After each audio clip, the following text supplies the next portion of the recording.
Olá, tudo bem com você? Mais uma vez aqui, professor Hernani Freitas, para falar com você sobre a Guerra Fria, né? Vamos conversar um pouquinho. Essa guerra que começa depois da Segunda Guerra Mundial, que é a divisão chamada mundo bipolar, não é verdade? Então, muito obrigado pelo seu carinho, por curtir os meus vídeos, as vídeo aula, né? Então, peço que você curta, que indique para os seus amigos e que se inscrevam também aí no meu canal. Vamos lá, Guerra Fria, né? A Guerra Fria tem o seu início logo após a Segunda Guerra Mundial, depois de maio de 1945, né? E termina com a extinção da União Soviética em 1991, na década de 90, bem próximo a nós, né? É a designação atribuída ao período histórico de lutas estratégicas e conflitos indiretos entre os Estados Unidos e a União Soviética. Os Estados Unidos, o grande líder do capitalismo, e a União Soviética, a grande líder do socialismo, né? Uma disputa da hegemonia política, da economia, hegemonia política, econômica e militar do mundo no século XX, né, século XXI. Então, nós temos aí a Guerra Fria, né, um desenho, caricatura dos Estados Unidos e da União Soviética, né, o tio Sam e o urso, a Guerra Fria, de 1945 até 1991. A União Soviética buscava implantar o socialismo, né, em outros países que pudesse expandir a igualdade social, o que os Estados Unidos eram contra, né?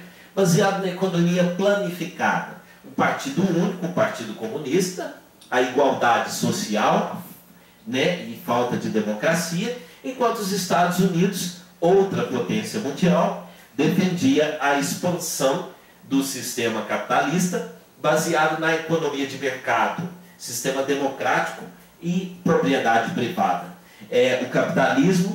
O capitalismo da desigualdade, onde as pessoas podem nascer pobres e morrerem ricas ou milionárias. Ao contrário do socialismo, né? O socialismo que é a divisão de bens e o Estado está acima de tudo. Não é verdade? Com o fim da Segunda Guerra Mundial, o contraste entre o capitalismo e o socialismo era predominante essa guerra política, né? Uma guerra política ideológica entre os Estados Unidos e a União Soviética, né? Ou seja, uma briga entre dois grandes poderes, né? Entre duas grandes potências armadas, né? A União Soviética bem armada e os Estados Unidos também, que já tinham mostrado o seu poder lá da bomba atômica de Hiroshima e Nagasaki, né? Era uma bomba prestes a explodir, né? Ambos tentando apertar o botãozinho, né, numa queda de braço, e o primeiro que apertasse iniciaria aí uma terceira guerra mundial, uma guerra nuclear, uma guerra muito forte que poderia ser a dizimação da raça humana, né, a dizimação da nossa sociedade. Então, nós acabamos, ambas as potências sabiam que se acontecesse esse grande conflito mundial, poderia ser o fim da raça humana, elas sabiam disso, né? E nós temos aí a divisão do mundo, o mundo bipolar, né? Que de um lado os Estados Unidos cuidando dos seus interesses capitalistas, né? Injetando dinheiro com o plano Marshall e dos países, e do outro lado a União Soviética também ajudando os países do socialismo no chamado Comecon, né? Então, com o objetivo de reforçar o capitalismo, o presidente dos Estados Unidos, Harry Truman, né, lança o Plano Marshall, que é um oferecimento de empréstimo a juros baixos. Muitas vezes esses países não poderiam pagar, mas os Estados Unidos estavam preocupados com isso, porque ele realmente queria poder de influência, até hoje quer, né? Queria que esses países realmente ficassem independentes do poderio capitalista, do poderio esmagador dos Estados Unidos da América, não é verdade? E a União Soviética, em 1949, cria o Comecon, que era uma espécie de contestação ao Plano Marshall, que impedia seus aliados socialistas de se interessar ao favorecimento prestado pelos Estados Unidos, que era quase a mesma coisa, né? Quase a mesma coisa que os Estados Unidos faziam. A Alemanha, por sua vez, aderiu ao Plano Marshall, né? Olha que interessante, na Segunda Guerra eles lutam contrários, e agora já na Guerra Fria, a Alemanha já aceita a ajuda dos Estados Unidos da América. O que fez que a União Soviética bloqueasse todas as rotas terrestres que davam acesso a Berlim. Então, dessa forma, a Alemanha, apoiada pelos Estados Unidos, abastecia a sua parte dos Estados Unidos. E abastecia a Berlim por vias aéreas, né? Provocando maior insatisfação da União Soviética, o que provocou a divisão da Alemanha, a Alemanha Oriental e a Alemanha Ocidental, né? Que vai criar mais para frente aí o famoso chamado Muro de Berlim, que dividia as duas Alemanhas. Nós temos uma briga aí entre as duas grandes potências. Elas não queriam apenas ocupar o espaço, quer dizer, ocupar a terra, mas também queria ocupar o espaço, né? A União Soviética manda lá uma primeira cachorrinha para o espaço, os Estados Unidos mandam o primeiro homem à Lua, depois manda-se a União Soviética manda um homem que deu a volta na Terra, né? E os Estados Unidos mandam um homem à Lua, e ficam nessa briga, né? Nessa briga espacial, as duas potências, para mostrar qual era a mais poderosa. Então, nós temos aí em 1949, os Estados Unidos, junto com seus aliados, criam a OTAN, Organização do Tratado do Atlântico Norte, né? Mais uma vez, grupos para poder manter forte os seus armamentos, né? Para poder conseguir, para poder se manter preparado já na iminência de uma terceira guerra mundial, né? Que tinha como objetivo manter alianças militares e que pudessem proteger os casos de ataque. Por exemplo, Portugal, né, que faz parte da OTAN. Se Portugal for atacado até hoje, os países aliados vão em favor de Portugal, né? Só um exemplo para vocês entenderem melhor aí. E, em contrapartida, a União Soviética assina com seus aliados o Pacto de Varsóvia, que também tinha como objetivo, né, as forças militares de toda a Europa Ocidental. Aí, mais uma vez, vocês veem nesse desenho, né, nesse desenho aí na tela, os países se armando, os países batendo de frente, mas naquele conflito ideológico, né? Um conflito que eles sabiam que, se acontecesse, seria uma guerra estrondosa e poderia ser a dizimação da raça humana, né? Então, nós temos uma definição aí exata do que é a Guerra Fria.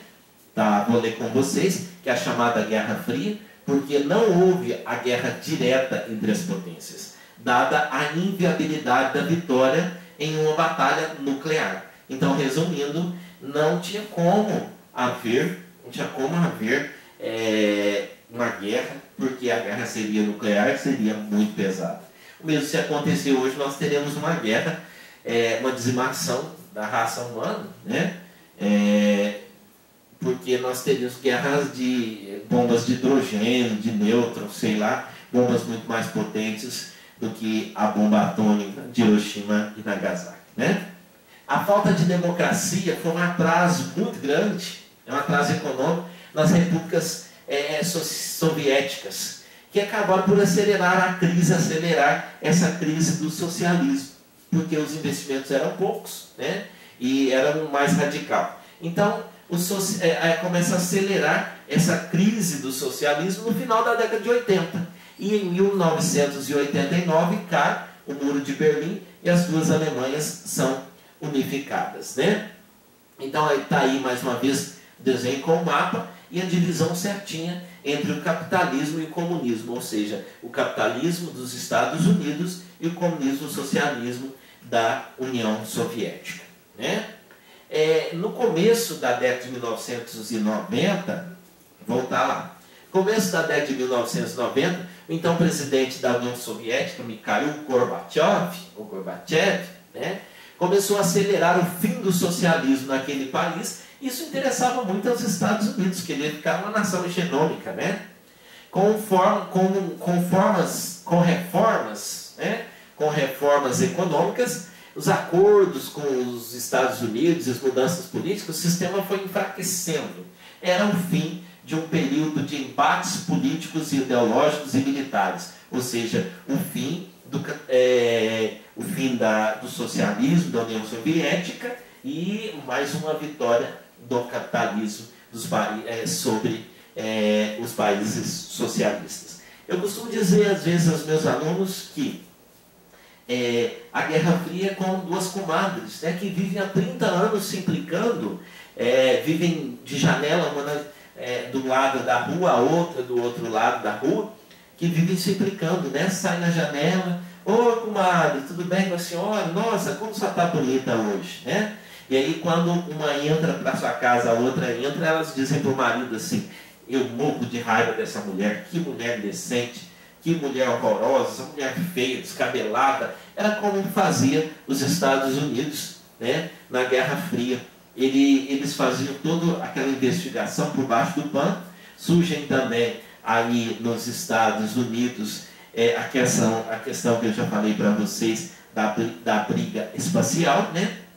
E surge também aqueles, na década de 60, aqueles filmes do James Bond, e também os filmes dos, como que eu posso dizer, dos heróis americanos, né, que sempre levam a bandeira dos Estados Unidos da América, né? Capitão América, o Superman, a Mulher Maravilha e todos eles. E lembrando que Hollywood acaba sendo um grande divulgador do capitalismo, né?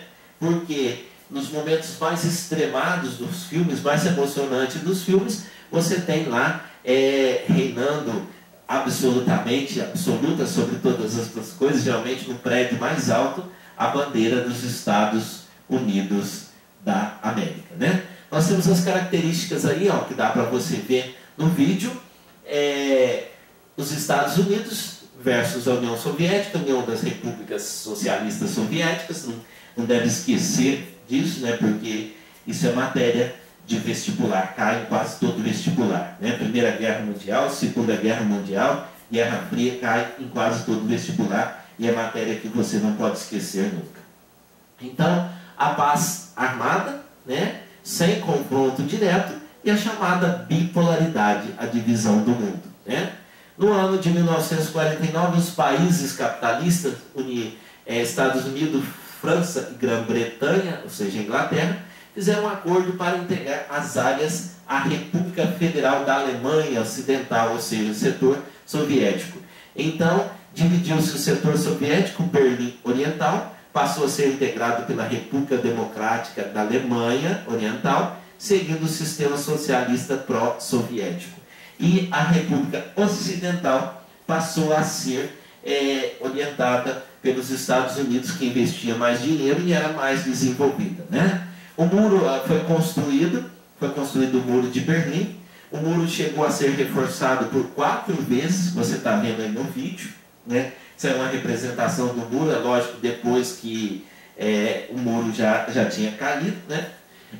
Possuía cercas elétricas e balas para dificultar a passagem, e havia cerca de 300 torres ao longo do muro de vigilância, né, com soldados preparados para atirar a qualquer momento quem quisesse atravessar. O muro começou a ser construído no dia 13 de agosto de 1961, não respeitou casas, nem prédios, não respeitou famílias, nem nada, separou muitas famílias foram forçadas a ficar de um lado, do outro, pessoas que às vezes trabalhavam de um lado ou estudavam do outro, tiveram que ficar separadas de suas famílias, né? Então, em 9 de novembro de 1989, com a crise do sistema socialista no leste europeu, aí acaba o fim do sistema na Alemanha Oriental. Ocorreu a queda do Muro de Berlim, né? Os cidadãos da Alemanha foram para as ruas, comemoraram um momento histórico e ajudaram a derrubar o muro. ato simbólico que representou também o fim da Guerra Fria e o primeiro passo no processo de reintegração das Alemanhas.